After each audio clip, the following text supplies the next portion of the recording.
მოგესალმები, მადლობა რომ მონაწილეობთ დღევანდელ ეთერში. საშინელი სიგნალიაო, ასეთი იყო ბრიტანეთის საგარეო მინისტრის პასუხი იმ კითხვაზე, სადაც ჩანდა დახასიათება, ხომ, აი საქართველოს შესახებ, შესაძლო კორუფციული ბრუნვის და ასე შემდეგ. აი რა ტიპის საფრთხის შემცველია ბატონ მამუკა და რა სიგნალია ეს ყველაფერი ივანიშვილისთვის, ოცნებისთვის და რეალურად რა ტიპის დასკვნის გაკეთების შესაძლებლობას იძლევა? აღმშვიდობისა, რეალურად ძალიან რთული ვითარებაა ნამდვილად. ეს ახალი არ არის უბრალოდ ამაზე აქამდე ცდილობენ მაინც არ ყოფილიყო, ასე ვთქვათ, საჯარო სივრცეში საუბარი. ჩემი ინფორმაციით ამ ყველაფერს ეუბნებოდნენ უკვე არაერთი თვეა, მე ვიტყოდი უფრო მეტიც პირად კომუნიკაციებში, მაგრამ ვინაიდან უკვე ქართულმა ოცნებამ ამაზეც უარი განაცხადა, რომ ეს მესიჯები მიიღოს, უკვე სხვა გზა არ დაუტოვა, თორე ვითარება ნამდვილად რთულია. ფაქტია, რომ ამას დიდი ხანია ვიძახი და მე მგონი ახლა ამაზე უკვე არავინ აღარ შეიკავებს ამაზე საჯაროდ საუბარს, ის რომ რეალურად საქართველოს იქცა ადგილად, სადაც საიცარი რომლის მეშვეობითაც რუსეთში რუსეთის ეს ოლიგარქები ათეთრებენ თავის ფულს, თავს ასე ვთქვათ, უვლიან სანქციებს, მათზე დაკისრებულ სანქციებს და შესაბამისად საქართველოში უაღრესად რთული ვითარება, რაც შეეხება ფულის გათხრებას, რაც შეეხება უკანონო ბრუნვას სხვადასხვა თანხების, რაც შეეხება სანქციების თავიდან აცილებას და აქედან გამომდინარე შესაბამისად ეს არ არის მარტო საქართველოს რუსეთის პრობლემა, ან უკრაინა რუსეთ საქართველოს პრობლემა, ეს ბევრად უფრო აღემატება და სცილდება ამას ყველაფერს და შესაბამისად აუცილებლად იქნება შესაბამისი საერთაშორისო რეაგირება. არის სხვადასხვა მექანიზმი, აქ მარტო ევროკავშირის და ამერიკის შეერთებული შტატების სანქციებზე არის საუბარი, აქ არსებობს სხვა მექანიზმებიც, რაც ბევრად უფრო რთულია ქვეყნისთვის და სახელმწიფოსთვის ამ მექანიზმების წინააღმდეგ გამკლავება და ამ მექანიზმების ამოქმედების შემთხვევაში, ამ სანქციების ამოქმედების შემთხვევაში ძალიან რთულდება ნებისმიერი ფინანსური ტრანზაქცია, ნებისმიერი ეკონომიკური გარიგება და ასე შემდეგ, რაც უაღრესად სერიოზულად აისახება ქვეყნის ეკონომიკაზე და განვითარებაზე. ადამიანების კეთილდღეობაზე. ამიტომ ქართულ ოცნებას ყველაფერს აკეთებს ქართული ოცნება, რომ მათი საქართველოს მიიყვანოს არა მარტო გაუარესებისკენ დემოკრატიული განვითარების, ადამიანის უფლებების, კანონის უზენაესობის და დემოკრატიული ინსტიტუტების მშენებლობის თვალსაზრისით, არამედ უკვე აი ესეთ კონკრეტულ ფინანსურ ეკონომიკურ სანქციებზეც, არა მარტო ივანიშვილის, იმიტომ რომ ეს აისახება ყველაფერზე და ეს არის უაღრესად ცუდი და ძალიან ცუდი და ეს არის ვიმეორებ, ეს იქნება, ეს აისახება ყოველ ჩვენთაგანზე. სამწუხაროდ. ბატონ მამუკა, ეს არის თუ არა ივანიშვილის შეკავების მექანიზმი, ანუ ასე უყურებენ ამ პროცესს იგივე ბრიტანეთიდან, ეხლა ჩვენ მე ვახსენე არაერთხელ დღევანდელ ეთერებში, რომ თავად ივანიშვილის რეაქცია, ქართული ოცნების რეაქცია, დეპუტატების, პოლიცსაბჭოს განცხადებაც გვახსოვს თავის დროზე, მიუთითებს, რომ ის განსაკუთრებით მგზნობია არიან სწორედ ბრიტანეთის საკითხის მიმართ, ხო? ასეთი რეაგირება ჩვენ არც ამერიკაზე, ასევე სხვებთან მიმართებით ბრიტანეთმა არაერთი პირი დაასანქცირა, მაგრამ არავის ზე არ გამოსულა და არ ულაპარაკია, რომ ეს რაღაც ცუდი პროცესი იყო და ასე შემდეგ. ნუ გასაგებია რატომაც და აქედან გამომდინარე, აი თქვენი დასკვნა რა არის, ეს აკავებს ივანიშვილს თუ მას სხვა ტიპის ნაბიჯების გადადგმისკენ უბიძგებს, აი როგორ ფიქრობთ, იმიტომ რომ ძალიან ბევრი ჩვენი რესპონდენტი ხშირად იმაზეც საუბრობს, რომ იზოლაცია ივანიშვილისთვის ამ ვითარებაში, როდესაც ის უკრაინა-რუსეთის ომის შედეგებს შესაძლოა აკვირდებოდეს, ხომ, ასეთი მოსაზრებაც მომისმენია, კომფორტული შეიძლება იყოს და სულაც არ არის ის მოწყვლადი რაღაც ევროსტანდარტების და ევროპული კანონმდებლობის მიმართ. აი თქვენი შეფასება და დასკვნა როგორია? ნუ დავიწყოთ იქიდან, რომ ეხლა ისაც ეხლა მე უსმენი ამ კომენტარებში, ვითომ ივანიშვილის სანქციების მნიშვნელობა არ აქვს, ეხლა ამ შემთხვევაში მე ჩემას არ მოგახსენებთ ისე ივანიშვილის ციტირებას მოვახდინე, როდესაც ის აღნიშნავდა, რომ იმიტომ არ ხვდებოდა სხვადასხვა, ასე ვთქვათ, პოლიტიკურ ფიგურას თუ უცხო ჩვენს კოლეგას თუ პარტნიორს, რომ რაღაცნაირად შთაბეჭდილება არ შეექმნა და არ დაეტოვებინა ის შედეგი, რომ უშუალოდ ის საკუთარ ინტერესებზე უფრო მაღლა აყენებს ქვეყნის ინტერესებს და ანუ პირიქით, ხო? ანუ რეალურად თვითონ ეძახის ეს ადამიანი, რომ მისთვის ეს სანქციები და ის რაც ხდებოდა ამ შემთხვევაში შვეიცარიას ეხებოდა ვითომ, მაგრამ არა მხოლოდ ის აბრალებდა ამერიკის შეერთებულ შტატებს მის სანქციებას, ეს მისთვის უაღრესად მნიშვნელოვანია და მისთვის ძალიან მტკივნეულია. ამიტომ ეხა ეს სისულელური არგუმენტებია და რა თქმა უნდა ფაქტია, რომ ივანიშვილი ამას ძალიან მტკივნეულად აღიქვავს და შესაბამისად ის რაც დიდ ბრიტანეთს შეეხება, იმიტომ რომ ძალიან ბევრი ასე ვთქვათ ოფშორული ზონა ექვემდებარება და შედის დიდი ბრიტანეთის იურისდიქციაში იურისდიქციაში და შესაბამისად სწორედ ამ ქვეყანაში აქვს, თუმცა არა მარტო საფრანგეთში საკმაოდ დიდი ქონება აქვს, მე ვიცი რომ ევროპის ფარგლებს გარეთაც იგივე სეიშელზე და ამ შემდეგ ფაქტია რომ ეს პირდაპირ სანქციები რა თქმა უნდა ზიანს მიაყენებს ივანიშვილს, მაგრამ მინდა ხაზი გაუსვამოთ მე მომავალში ეს სიურპრიზი არ იყოს არავისთვის. ისეთ ვითარებამდე მივედით ეს აღარ არის მარტო ივანიშვილის დასჯისადმი და ივანიშვილის შეკავების ამ პრევენციის ზომები. საქართველოს ამ ხელისუფლების ეგრეთ წოდებული ხელისუფლების პირობებში ისეთ მასშტაბებზე გავიდა ორგანიზებული კრიმინალური დანაშაულების თვალსაზრისით და ფულის გაერთიანების მასშტაბებით, ხო? კრიპტოვალუტით იქნება ეს თუ სხვადასხვა მექანიზმებით, რომ ამ შემთხვევაში აქ მარტო ივანიშვილს სახელმწიფოს მოუწევს ამაზე პასუხის გაცემა, იმიტომ რომ დაგვეკისრება შესაბამისად ეს არის ფათვის სანქციები და ასე შემდეგ, რაც ვიმეორებ, ეს ართულებს ნებისმიერ ტრანზაქციას, ნებისმიერ ბიზნესის ტრანზაქციას, ნებისმიერი გადარიცხვა, რომელიც აქამდე შეიძლება 3 დღე ჭირდებოდა და უშუალოდ საქართველოსთან საფრანგეთში თანხის გადარიცხვას, ამ სანქციების ამოქმედების შემთხვევაში შესაბამისი პროცედურები ამოქმედება, ამას დაჭირდება კვირები, სიტყვაზე თუ მეტი არა, საერთოდ თუ შესაძლებელი იქნა და ასე შემდეგ. ამიტომ ივანიშვილი საკუთარ თავს ხო იღუპავს, ავტომატურად ასევე ღუპავს ქვეყანას, ღუპავს ქვეყნის ეკონომიკურ განვითარებას, ქვეყნის იმ პერსპექტივას, რაც სიტყვაზე აუცილებელია, რომ საქართველოს არ არის თვითყოფადი ქვეყანა, რომელსაც შეუძლია საერთაშორისო ინვესტიციების საზღვარგარეთიდან შემოსული პირდაპირ ინვესტიციების ან საერთაშორისო ასე ვთქვათ ფინანსურ ბრუნვის ასე ვთქვათ თავიდან აცილების პირობებში გაძლოს. ხო არ ვარ ჩვენ ბელორუსი მაგალითად. აქედან გამომდინარე ყველაფერი ეს აისახება როგორც ივანიშვილს, ასე თუნდაც სახელმწიფოს, ანუ ნებისმიერ ჩვენი მოქალაქე შესაბამისი ასე ვთქვათ შედეგებით დაგვიდგება. ამიტომ არის აუცილებელი რომ ყველა მოქალაქე მართლა ვინც კიდე ზის სახში და ვისაც ეს ვითომ არ აღელვებს, მიხვდეს როგორც დღეს აი კადრები გავრცელდა ხო ჩვეულებრივი მოქალაქე მასზე იძალა ხო პოლიციამ. ესეთივე ვითარება ნებისმიერ მიმართულებით და ამ შემთხვევაში ეს სანქციები სამწუხაროდ იქნება ეს ევროკავშირის, იმიტომ რომ ვიზა ლიბერალიზაცია მართა საფრთხის წინაშე დგას, ხო? თუ ეს შეჩერდა ახლა კი მესმის რომ ესე იზარალებენ, მაგრამ ნებისმიერი ჩვენთაგანი ასევე მოუყვებით. და ეს არ იქნება ჩვენი ამერიკელი კოლეგების, იმიტომ რომ მათ ეს ბოლო მომენტამდე არ სურდათ. ხო, ერთი კითხვა მაქვს, აი მომდევნო კვირაში 15 ივლისის ხტომაზე მინდა კითხოთ კონკრეტულად, ეხა ევროკავშირის საგარეო ქმედების სამსახურის განმარტებას ვკითხულობ, რომ მაგიდაზე ყველა შესაძლო ვარიანტი დევს, ასევე იქამდე ჩვენ უყვებოდით რადიო თავისუფლება იოზუაკის ხელთ არსებულ ინფორმაციაზე, ასევე ევროსკოპის ინფორმაცია, რომ კალასი წარადგენს 15 პირის სანქცირებაზე განაცხადს, რომელთა ნაწილიც არის ასევე მოსამართლე. აი ამ პროცესის გავლენაზეც მითხარით, გარდა იმისა, რომ აი ბრიტანეთიდან არის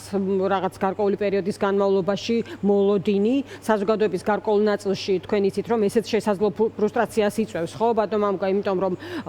ჩვენი რესპონდენტების ნაწილს ისიც უთქვამს, რომ ეს აქამდე უნდა ენახა საზოგადოებას და კიდევ მრავალგვარი მოსაზრება მოგვისმენია. აი რა იქნება ამის შემდეგ, სადამდე მივა პროცესი და რეალურად აი ეფექტური გზა, რას შეუძლია გავლენის მოხდენა, ანუ რას შეუძლია შეკავება, რას შეუძლია დემოკრატიული უკუსვლის შეჩერება ამ პროცესში. მე ჩემ პირადას მოგახსენებთ, ხარ მინდა ეს უმეს თავს მოვახვიო, მაგრამ ფაქტი ერთია, ხო, ამას ვერ გავექცევით. სანქციები გაიზრდება, იქნება უფრო ტარგეტირებული, ფოკუსირებული, უფრო შედეგის მომტანი, მაგრამ შედეგში რას გულისხმობთ ხა? პირველად თუ თქვათ რა სანქციები იქნება, კი 15-ში ვნახოთ 15 ივლისს რა გადაწყვეტილებას მიიღებს ევროპული საბჭო, საგარეო საქმეთა საბჭო, ვნახოთ რა პოზიციას დაიკავებს ამ შემთხვევაში უნგრეთი, იმიტომ რომ სლოვაკეთის ნეგატიური მხარე მე როგორც ვიცი მოხსნილია, დარჩა უნგრეთი, ვნახოთ რა იზავს უნგრეთი, მაგრამ მიუხედავად ამისა, უკვე თუ კლავაც დაიბლოკა შესაბამისი ღონისძიებების გატარება, უკვე ევროკომისიის ხელთ და ევროპული საბჭოს ხელთ არსებობს სხვა მექანიზმები, რომლებიც საგარეო საქმეთა მინისტრების კონსენსუსიც ხო საჭიროა, აი სწორი მოლოდინი როზე რო ვილაპარაკოთ. ამას მოგახსენებთ, ანუ ნახოთ, იმიტომ რომ უნგრეთს შეუძლია ამ ეტაპზე ამის დაბლოკვა კლავაც, იმიტომ რომ სლოვაკეთმა მოხსნა წინააღმდეგობა, როგორც ვიცი, ნახავთ ამას 15-ში, მაგრამ ეს თუ ესე არ მოხდა და კლავ უნგრეთმა მოახერხა ამის გადაწყვეტა, ამ გადაწყვეტილების დაბლოკვა, უკვე არსებობს ევროკომისიის და ევროპული საბჭოს ხელთ სხვა მექანიზმები, რომლებიც აი ამ კონსენსუსის გვერდის ავლის გზით შესაბამისი პროცედურული გზებით შეუძლიათ არანაკლები ადეკვატური სანქციების ამოქმედება. ეს სანქციები გარდა იმისა, რაც მოსამართლეებზე იქნება, რაც გარკვეულ პოლიტიკურ ეგრეთ წოდებულ პოლიტიკურ ფიგურებზე იქნება, ასევე არ არის გამორიცხული უახლოეს მომავალში და ეს მინდა რომ სწორედ საზოგადოებამ კარგად გაიგოს, ეს გაგრძელდება და ვიმეორებ, საკმაოდ რისკის ქვეშ დგას ის სიკეთეები, რაც დღეს გაგვაჩნია, ეს არის თავისუფალი ვაჭრობა, ეს არის იგივე შეთანხმება, ასოცირების შეთანხმება და რაც მთავარია, ყოველ შემთხვევაში არა უფრო მთავარი არ არის, მაგრამ ასევე ძალიან მნიშვნელოვანი, ეს არის უვიზო რეჟიმი. ყველა სიკეთე შესაძლებელია კითხვის ქვეშ დადგეს უახლოეს მომავალში. გარდა ამისა, აქ რაც ასევე მნიშვნელოვანია, ეს სანქციები მარტო გაგრძელდება. უბრალოდ რაც შეეხება გამოსავალს და როგორ შეიძლება ეს უკუსვლა დემოკრატიული ამას წინააღმდეგობა გაუწიოთ. სანქციები როგორც ვხედავთ, იმიტომ რომ ივანიშვილს ეს მის ინტერესებში არ არის, მაგრამ ფაქტია, რომ ივანიშვილიც აღარ არის უკვე ხელისუფალი საკუთარი ბედის, როგორც ჩანს, რუსეთმა მას უკვე იმ პირობებში ისეთი პირობები დაუყენა, როდესაც ის არის, როგორც აქამდე ეს მისი გარემოცვა ასრულებდა ივანიშვილის დავალებას, დღეს უკვე ივანიშვილს უწევს უპირობოდ, უაპელაციოდ მოსკოვიდან მიღებული დავალებების შესრულება. აქამდე ის ცდილობდა ვიმეორებ ლავირებას, ცდილობდა რომ ისე გაეკეთებინა ეს ყველაფერი ნაბიჯ, რომ მისი ინტერესები არ დაზარალებულიყო, მათ შორის ცდილობდა თამას დასავლეთთან და ასე შემდეგ, ბევრი მიზეზის გამო, ხო? მაგრამ დღეს უკვე ეს ყველაფერი მოხსნილია, მას სხვა გზა არ რჩება, უბრალოდ შეასრულოს პირდაპირ დავალებები. არ არის ისაც გამორიცხული, ამ დავალებებს უკვე ივანიშვილის მეშვეობითაც აღარ აძლევენ, უბრალოდ პირდაპირ ქართული ოცნების ამ ლიდერშიპს აძლევენ მოსკოვიდან. ამიტომ ივანიშვილის იმედი, რომ ის აზზე მოეგება ამ სანქციებით, მე დიდი იმედი არ მაქვს, არ მოგატყუოთ, იმიტომ რომ როგორც ჩანს, ისაც ვეღარ აკონტროლებს ვერც საკუთარ ბედს და ვერც მისი გარემოცვის ქმედებებს. თავარი აქ არის რა რომ და ამაში მე მართლა სერიოზულ პრობლემას ხედავ, რომ ძალიან ბევრი ჩვენი თანამოქალაქე ხო კიდევ ვერ ხვდება ეს კვლევები იყო ძალიან მიმანიშნებელი, სადაც ქართული ოცნების ეგრეთ წოდებული მხარდამჭერები კვლავ მიიჩნევენ, რომ ივანიშვილს საქართველოს მიყავს ევროკავშირისკენ და არანაირი რისკი უვიზო მიმოსვლა საქართველოს მოქალაქეების ევროკავშირში არ ემუქრება. აი ეს ხალხი არის გამოსახუძებელი, იმიტომ რომ ამ ხალხმა რეალურად გაახილოს თვალი, ან არ ვიცი რაღაცა ანტიდოტი დალიონ, რომ აი ეს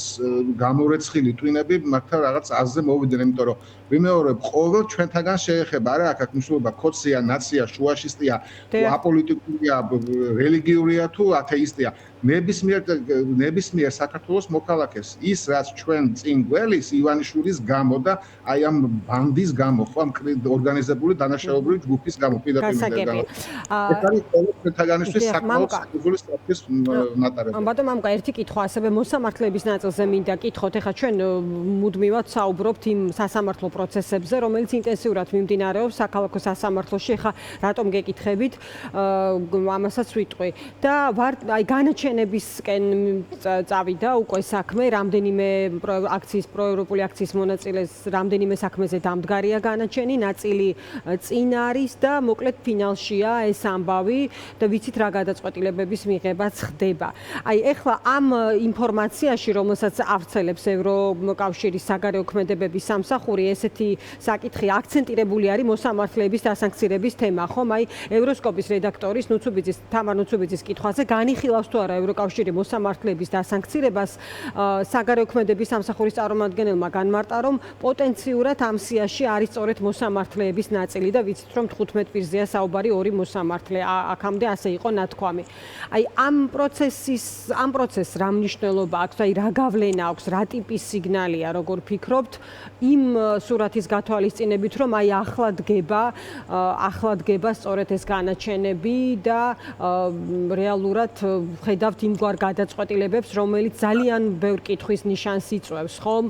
აი მოწმე პოლიციელების ჩვენებების გათვალისწინებით, შეგროვებული მტკიცებულებების გათვალისწინებით, ჩვენ რაღაც ზეპირად მოყოლის რეჟიმზე ვართ გადასულები და მოკლედ ძალიან დაზიანებული არის ამ პროცესის სრულყოფილად გაშუქების მექანიზმი. აქაც მე იმით დავიწყებდი, რომ მიზანი რა არის სანქციების, იმიტომ რომ ამ შემთხვევაში ყველა კარგად ხვდება, რომ ივანიშვილი გასულია უკვე სანქციებით რეგულირების, ასე ვთქვათ, ფარგლებს, იმიტომ რომ ივანიშვილზე სანქციებიც ვეღარ იმოქმედებს, იმიტომ რომ ვიმეორებ ეს ჩემი აზრი არ არის მარტო ასე სჯერავთ მე როგორც ვიცი ჩვენს პარტიორებსო ივანიშვილი პირდაპირ ემართება რუსეთთან ამბობ რაც ამო სანქცია დაადო მას არ შეუძლია სხვანაირად მოიქცეს იმიტომ რომ ბევრად შეიძლება სიცოცხლეს ემუქრება მის საფრთხე ან არ ვიცი ხა რა რითი აშინებენ მოსკოვიდან მაგრამ ფაქტია რომ ეს სანქციები გამიზნული რა არის ეს არის ისო პრევენციისკენ გამიზნული მოსამართლეები ეს ახალი არ არის და შესაბამისად ქალბატონი თამარეც ამ კითხვას არ დაუსვალდა რომ არ ქონოდა შესაბამისი ინფორმაცია ივნისის ხდომაზე სადაც დაიბლოკა იქაც იყო ჩადებული მათ შორის მოსამართლეთა სანქციების საკითხი ეს არის კვლავ პრევენციული ზონა ანუ ამით ყოველ შემთხვევაში აძლევენ მესიჯს და იძლევიან შესაბამის გზავნილს თელან მოსამართლეთა კოლეგიაზე სხვა მოსამართლეებს იმიტომ რომ მართლა ყველა ხო პირდაპირ არ სარგებლობს ეხლა მათ 100% მოსამართლეების ხო არ არის კორუფციულ გარიგებებში ფაქტია რომ ეს იმართება კლანით თელი მოსამართლეთა ასე ვთქვათ კორპუსი ფაქტია რომ ისინი ყურმოჭრილი ტელეფონის ასე ვთქვათ ხელისუფლება თუ რა არის ფაქტია რომ ექვემდებარებიან მაგრამ ეს ანიშნავს რომ მართლა ყველა გასრულია და ყველა ფულშია ხო ამ შემთხვევაში კორუმპირებულ ასე ვთქვათ გარიგებებშია ამიტომ ეს მათ მიმართ არის გაგზავნილი კი ჩვენ ხედავთ რომ ძირითადად ეს ასე ვთქვათ ყველაზე რთული და ყველაზე სენსიტიური საქმეები მე ვიტყოდი რაღაც აი წარმოუდგენელი სიყალბე სადაც ხედავთ კი ძირითადად ერთი და იგივე გვარებს ხედავთ და ერთი იგივე მოსამართლეებს მაგრამ ფაქტია რომ ეს მამით არ ჩერდება მით უმეტეს ფაქტია რომ ეს ყოველ მეორეს მე მგონი უკვე Facebook-ში დაწერილი განცხადების გამო იჭერენ და ასამართლებენ შესაბამისად ამას რამოდენიმე 5-10-20 მოსამართლე ვეღარ ბჭყალებში გაკაჩავს შესაბამისად ივანიშვილს ჭირდება უკვე მთელი ამ მოსამართლეთა შემადგენლობის ასე ვთქვათ მონური მზაობა ამიტომ ეს გზავნილი და ეს კარგად არის აღქმული ევროპაში შესაბამისად ეს გზავნილი რომ მოსამართლეებიც მათ შორის და იყვნენ უკვე რამოდენიმე ამერიკის შეერთებული შტატების მიერ დასანქცირებულები მოსამართლეების თუ ასე გააგრძელებენ თუ ასე ხელყოფენ კონსტიტუციას სამართალს მათ შინაგან წმენას მათ ეთიკურ ასე ვთქვათ ვალდებულებებს ყველას მოუწევს პასუხისგება ამიტომ აი ეს არის ჩემი აზრით პრევენციული რომ შეაკავონ ყოველ შემთხვევაში ის მოსამართლეები რომლებიც ამ უკანონობაში პირდაპირ არ იღებენ მონაწილეობას ყოველ შემთხვევაში მათ ისინი მაინც მიხვდნენ რომ ასე გაგრძელება არ შეიძლება და არ იქცნენ ყურმოჭრილ მონებად ივანიშვილის აი ამ უკანონო დავალებების შესრულებაში. ეს არის და ეს იგივე ეხება პოლიტიკურ სპექტრს, იგივე ეხება, იმიტომ რომ ჩვენ ხედავთ ხო უკვე დაიწყო საკუთარ ასე ვთქვათ საკუთარ გუნდზე ნადირობა თუ ყოფილ გუნდზე ხო? ამიტომ არავინ არ არის გარანტირებული იმისა რომ ჩვენ არ არის გამორიცხული ხვალ შეიძლება ირაკლი კობახიძე და შალვა პაპუაშვილიც უბრალოდ ვიღაცა ახალი გამოხდეს ივანიშვილმა რუსეთმა სხვა შეარჩიოს და უკვე ეს ორიც გახდნენ deep state-ის წარმომადგენლები და შეიძლება მე ნაციონალებათაც მოგვევლინოს ახლა ივანიშვილის სპიკერის რომელიმე ახალი სპიკერის პირიდან არაფერი არ არის გამორიცხული ამ ქვეყანაში ერთადერთი რაც რეალობაა ეს არის რომ ვიმართებით რუსეთიდან და ამას ყველაფერს ხელს უწყობს ივანიშვილი სხვა ეს ადამიანები ყველა უნდა გზნობდეს იმის რისკს რომ დადგება მომენტი და ეს მე მგონი კიდევ ერთხელ ვიმეორებ ახლა ამ შემთხვევაში აქ მე ხო არ ვიგონებ რაღაცას მე ფაქტია ხო ეს გვარები ლილუაშვილი გომელაურები გახარია მათ შორის ეს ხო ყველა რიჟვაძე მერტვა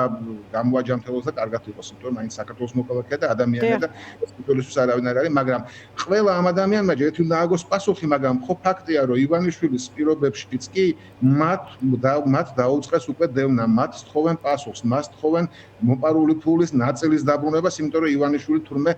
ვერ საზრდოობდა ამით და შესაბამისად სანქციები დაზარალებული ივანიშვილი ცდილობს უკვე შიგნიდან ამოიღოს ეს ფული ამიტომ არც ერთი მათგანი დაცული არც ერთი მათგანის მომავალი რისკის ქვეშ რისკისგან თავისუფალი არ არის ივანიშვილის პირობებში ამიტომ ერთ-ერთი რაც მათ იხსნის აზზე მოვიდნენ ყოველ შემთხვევაში შეეშვან რა თქმა უნდა მათ მოუწევთ ჩადენილ დანაშაულებზე და მოპარულ ფულზე პასუხისმგება მაგრამ ყოველ შემთხვევაში რაც მეც იზავენ უფრო უარესად დაასრულებენ აი ეს არის ჩემი აზრით მთავარი გზავნილი მიღებთ ჩვენი პარტნიორებისგან აი ამ სამწუხარო მაგრამ სანქციების ფორმით იმიტომ რომ სხვა არანაირი მექანიზმი როგორც ჩანს ივანიშვილის გარემოცვაზე არ მოქმედებს დიდი მადლობა ბატონ მამუკა დაგემშვიდობები მამუკა